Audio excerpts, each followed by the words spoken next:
We actually had an increase in donation quantity over 2021 this month, and an increase over last month. So that's really good to see, ticking back up. Generally speaking, we're still a little bit down in donation quantity and revenue from 2021, but all of the years aren't going to be 2021. Average gift actually went down year over year and month over month. Part of that's because there was a big spike in May 2021 average gift, but this may be an indication that things are kind of returning back to sanity. The way we're kind of talking about it internally is the air slowly being let out of the COVID bubble, but not with an explosion, which is kind of nice to see. So even with average gift down, revenue was up year over year, month over month. So good to see overall from our Aegis caging results. How are folks seeing your own programs going?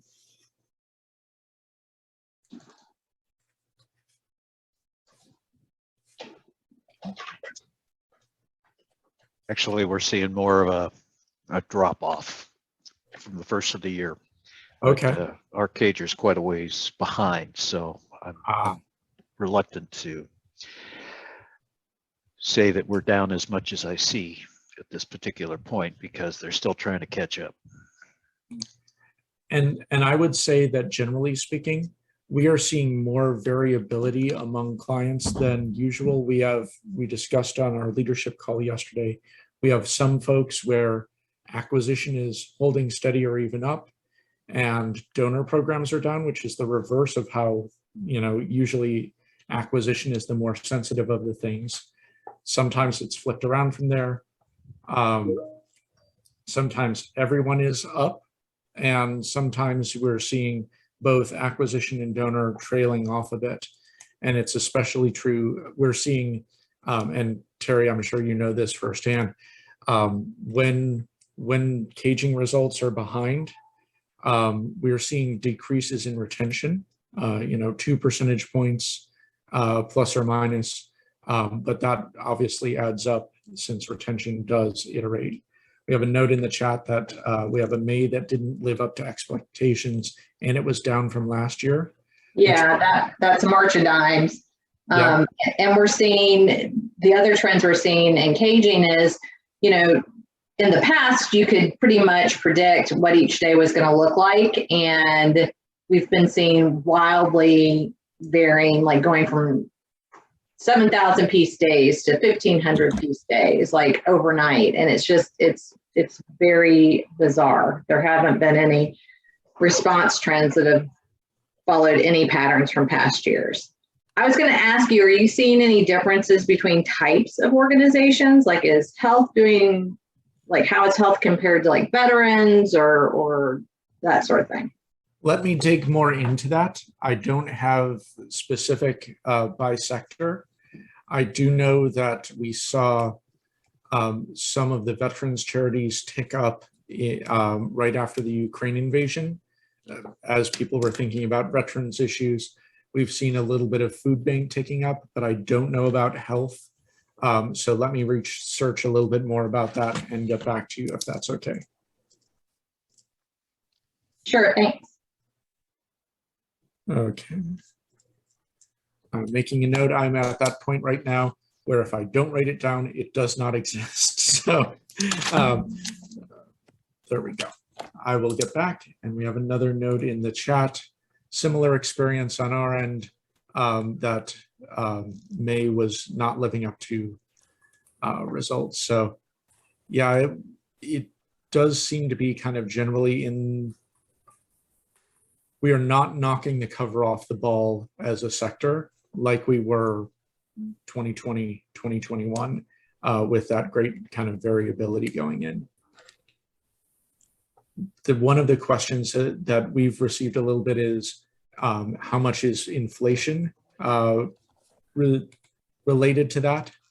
So a couple of things that we've talked about a little bit before that we're seeing other than May, an uptick in average gift and have since the summer. So this is SimioCloud data.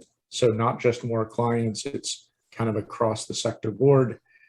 We've also seen it in caging data as well. So we've been encouraging folks to push a little bit on ask strings. We've seen that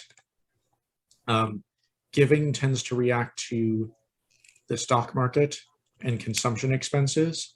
We've seen the stock market going down recently, but consumption expenditures increase with inflation. And so those would tend to balance each other out. Public and society, kind of our food bank type folks, have the opposite effect, because as economies get worse, people realize that more and more of their brothers and sisters are in need. So I have a question. Yep. So, and it may not even be a data point that's like gettable, but I feel like that in the general media, the coverage on inflation and like gas price increases and everything is, aside from the Ukraine and now with the mass shootings, but I feel like, you know, watching the news, it's constant breaking news, inflation, breaking news, gas prices are up. And just that in general, people are being inundated with that message. And I don't know if there's any sort of studies or anything that's been done around exposure or coverage of those types of issues to the general public and how that might affect general giving or philanthropy. Sure. So the way that I'm looking to try and to operationalize that is with business confidence and consumer confidence. I just ran the numbers on business confidence because I was able to get those data a little bit faster. Looking month to month since, gosh, I think it went back to about 2006 through the present. And I didn't see any correlation there between business confidence and individual giving. I do want to run individual consumer confidence because, as you're saying, the news stories talking about inflation could have a really significant effect. We know that a lot of our donors are living on fixed incomes, and those are the folks that inflation hits the worst, because some of the folks on this call can get pay raises, whereas someone living on a fixed income cannot. And so that's a real challenge. So I do want to look more into that, and I should be able to get some answers on that. My guess is that there will be this kind of tangled up effect when we look at nonprofit giving as a whole, because when the economy goes down, or is perceived to go down, generally people substitute and switch rather than stop. Mm-hmm. And so they switch to these public and society type giving away from health and those sorts of things. Right. And I was going to say, yeah, I know that's one thing that we are trying to kind of pin down is like wallet share. You know, if people's wallet share and they only have X amount to give to nonprofit organizations, like, are they shifting from us versus or to us, or are they giving to fewer organizations the same amount? You know what I mean? Yep. And when people have this type of mental accounting, you know, right on our currency, it says this currency is good for all debts, public and private, but we don't think about it that way. We don't think about this idea of fungible money. Rather, we have kind of mental cookie jars into which all of our monies are put, and charitable giving is one of those, and it doesn't cause nearly as much psychic pain, as it were, to shift among those categories, shift within a category, than to shift among categories. And so people will, if they can, give the same amount, they are more likely to shift where it's going. So to that point, I think you're right on. We know that downturns aren't fatal. Even when there is this drop in the S&P, drop in the stock market, you do still see increases. And in fact, researchers find that people are more willing to increase their giving when stock market returns are high than they are to decrease their giving when stock market returns are low. So that's that challenge in fungibility. So we ran through some of the numbers and found out, this is going back to 1965 using Giving USA data. We're finding that generally speaking, you can have high inflation as you do in the 70s and strong increases in giving. I would take this with a grain of salt because in the 70s, there were not as many charities, nor were there as many advancements in direct marketing as we have today. And so some of the increase is likely from increased solicitation. So when you look at the stats, there's not a super strong correlation, only about 5% of the difference is predicted by inflation. And this would tend to show when there's a relationship, if there's a relationship, it's as inflation goes up, fundraising goes up, like we saw with those average gift numbers. However, not enough. There are times, and it's especially true when there is both inflation and rough economic times, so 74, 75, 91, 92, where inflation has outpaced the changes in individual giving. So in a real sense, the money going to nonprofits isn't going as far. And so we are, given what's happening with inflation and likely happening with inflation, we are probably in for continued kind of rocky, I was going to say rocky weather, rocky travels and rainy weather.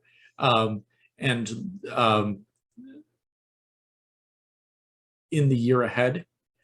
One of the things I think you highlighted is there's a lot of talk about inflation. And one of the challenges with inflation is it's kind of like Beetlejuice or Candyman, where if you invoke its name, it is more likely to happen. As you talk about inflation, people are more likely to spend early, which causes inflation in and of itself. And so the coverage, as you pointed out, is kind of feeding on itself as well, which is a rough place to be. Exactly. Yeah. I noticed Greg Fox has joined us. And Greg, anything you'd want to add on your giving forecast prospects, where we've been historically? You know, this is a good historical basis. The thing that I have seen more than this is, and it's more short-term changes, it is when economic factors begin to hit the consumer's pocketbook.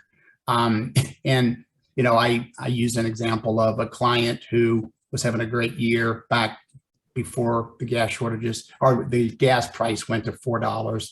When it did, giving changed immediately overnight.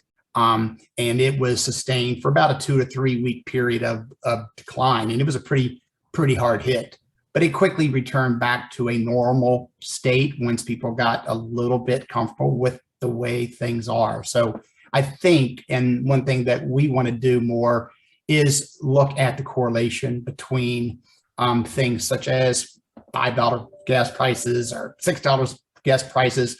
Look at California versus Maryland, look at different places to see if it's changing people's short-term giving, and then does it return.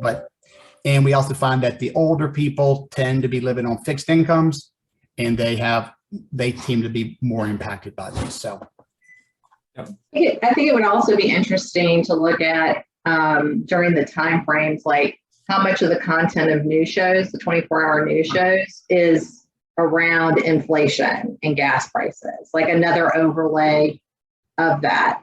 Because like, I know my mom, she watches Fox News all day long, and all she's talking about is inflation and gas prices. And she goes places, but she's not going on any major trips, right? And she doesn't use a whole lot of gas. So yeah, I mean, I've got a great story of a woman who had as much money as she needed.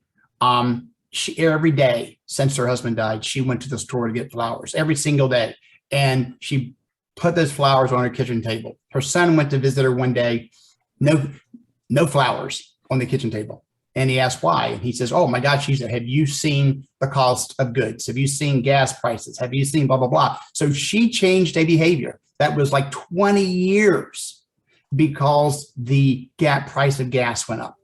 And he said, "Mom, you don't need to worry about that." And she said, "Oh my gosh, I do too." So, we see that things like this do impact people and their behavior. And, to your point, the news media is going to give you whatever version of the truth they want to give you, and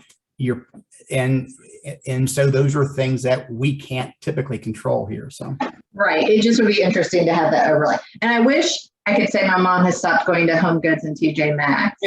right, That's her hobby, and she doesn't have to worry about money, so fine. all right.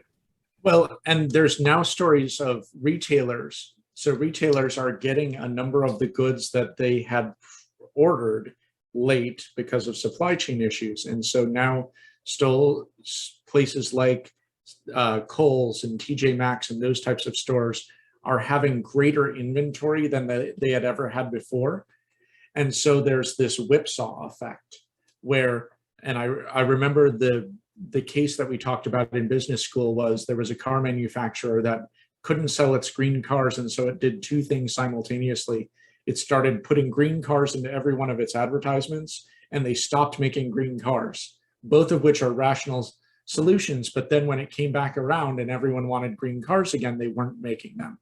And we're seeing the same sort of whipsawing here where there were the orders. Now there's a backlog in the stores. And so in some retailers for some goods, especially durable goods, there's the potential for more sales coming up and things like that, that obviously gas is highly publicized because there are billboards on it, but other factors may be, knock on wood, slowing down inflation. Yeah, actually, it's funny you say that because yesterday I just saw an article about the parent company of Old Navy and the Gap and Banana Republic. It's talking about that they've got huge inventory. So we should all get ready to buy some Banana Republic and Old Navy stuff cheap. Oh, knock wood. So interesting story from study from BBB. They do a donor trust report each year. And they did a special report where they were interviewing US donors about the impact of diversity, equity, inclusion on their giving. Generally speaking, donors think that charities are doing the best job of DEI versus houses of worship, businesses, and government. So that's a good sense for the trust in our sector, which is nice to see. Though they're asked a number of questions about, do you know about a lack of DEI at a specific charity? And those who are younger, those who are non-white, those who are some sexuality other than cisgendered heterosexual, say they're more likely to know about a lack of DEI at a specific charity.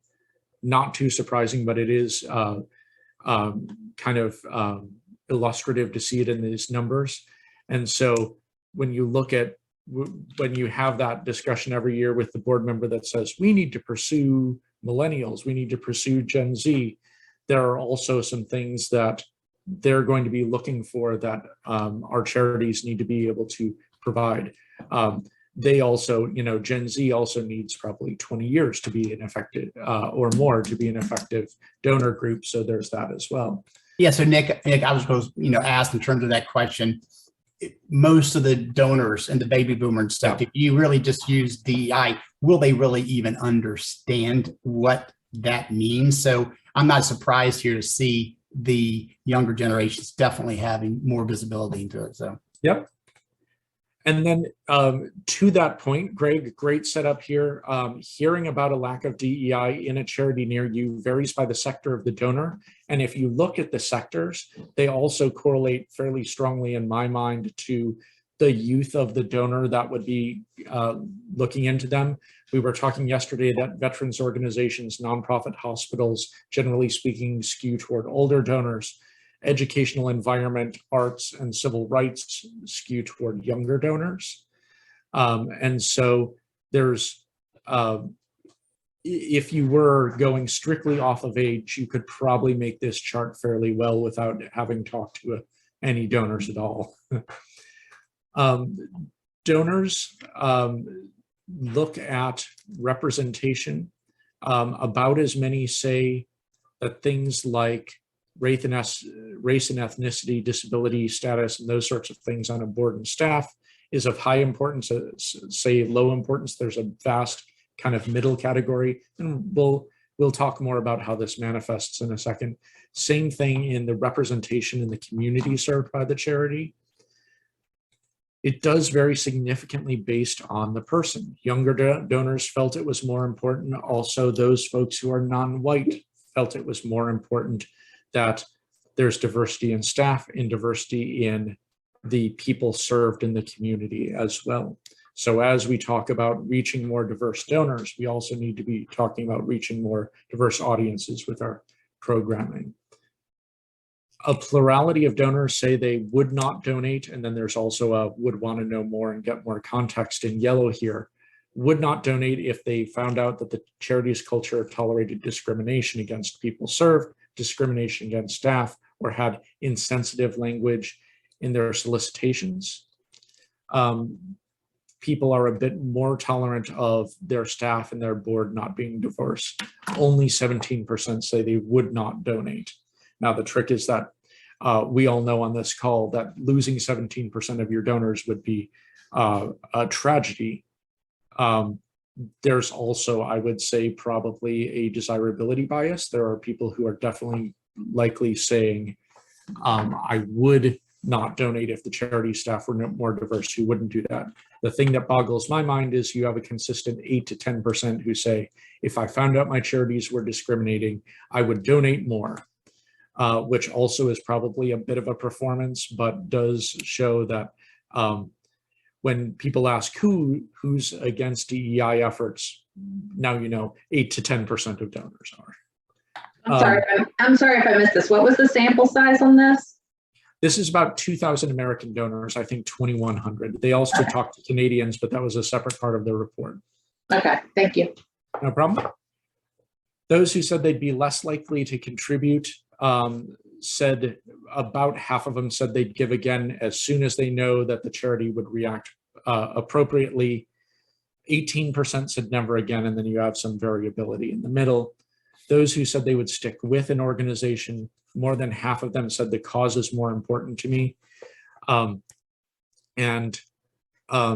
This is a sticky concept across all sorts of different things. Researchers who are looking into the effective altruism movement said that we can absolutely get people to give to more effective charities as long as we don't tell them what the charity is about. The moment that we tell them the sector and what they do, they instantly go to the sector that they care more about. And so the idea that the cause is more important to me, if you can get with a donor identity, it covers a multitude of sins. So that is the most important reason people say they would be sticking with organizations. Any questions on any of the DEI materials?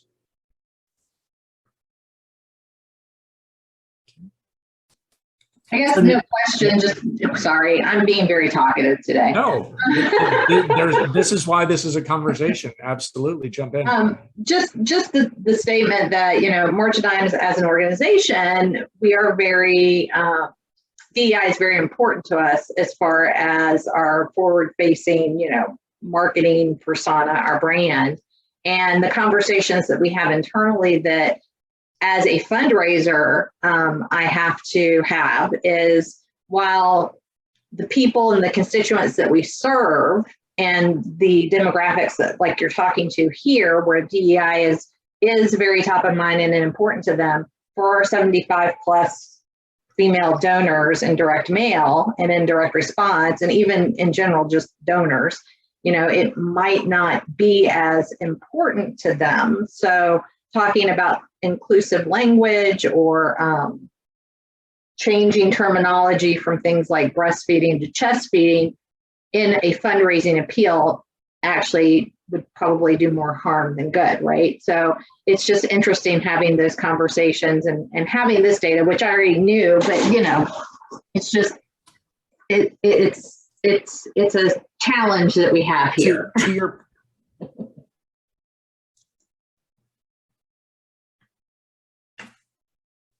Nick, you're going to say something? Oh, I'm sorry. My internet cut out for a moment.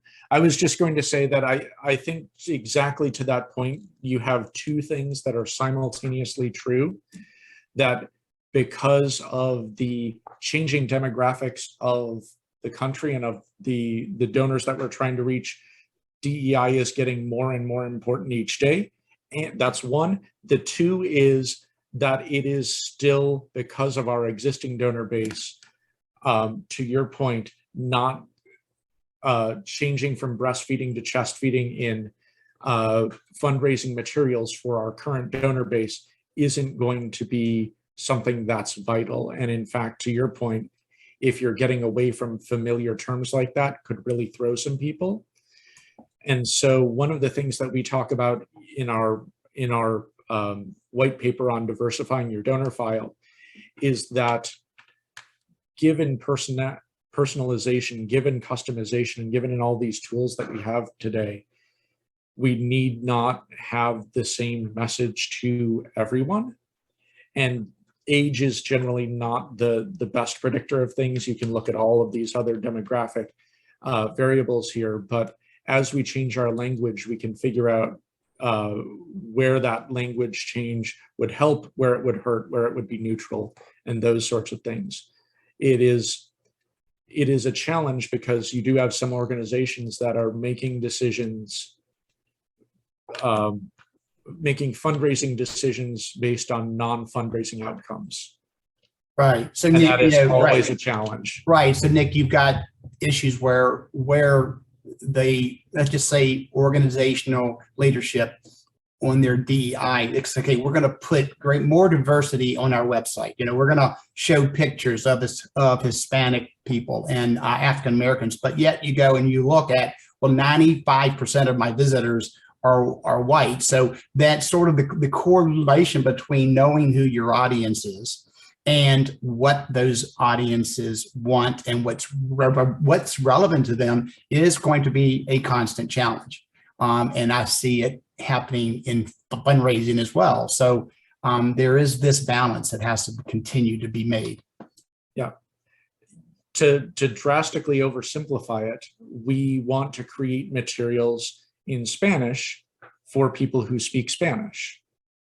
And it is essentially the same with all of our sorts of language, that you want to address the people who want to, where they live, where they're thinking about things, how they're addressing things.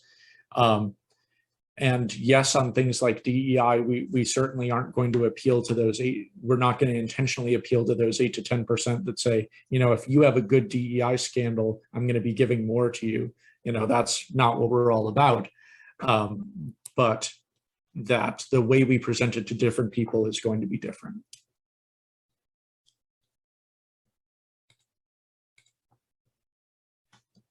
Speaking of diverse groups, back in 2018, when Mark Zuckerberg testified to Congress, he said, we've excluded ethnic groups and other sensitive categories from ad targeting, so that's not a problem. They actually did this, announced it in 2021, and in 2022 started removing detailed targeting options, which did include things like World Diabetes Day. So American Diabetes doesn't have that as a targeting criteria anymore. So at the time we said it's probably overdue because Facebook still allowed you to target by categories like Jew haters. But it likely wasn't enough because those data are still part of their algorithm. And so they're replacing intentional discrimination with unintentional discrimination, which isn't that good. We also talked about how this means that Facebook can change the rules at any time. And so it's important not to build your house on rented land. So how is a little after a year of the ban of sensitive ad categories going? It turns out that they banned some of the big categories, but essentially left the comparable categories in place. So you can't target by BET anymore, but you can target the BET Hip Hop Awards, which has a 99% overlap with BET. You can't target by the Root magazine, but you can target by the Hip Hop Awards that have a 94% overlap. And in fact, Facebook uses this in their own advertising. They placed an ad targeted at African Americans to the Vibe magazine as a stand-in using that sensitive category. For Gay Pride, you could advertise to Raven, who is a drag queen with 1.6 million followers. Instead of Fox News Channel, you can advertise to Judge Janine Pirro. Similarly, Tea Party Patriots was removed, but you can still target Tea Party and the Tea Party. There's also a weird mix where you can't advertise to Rachel Maddow. And then you can't advertise to social equality or social justice, but you can target social change and social movement. And so I would say that Facebook has shuffled the deck chairs somewhat, but those sensitive categories are still there. And our advice way back when will still apply, that you want to build your audience outside of Facebook.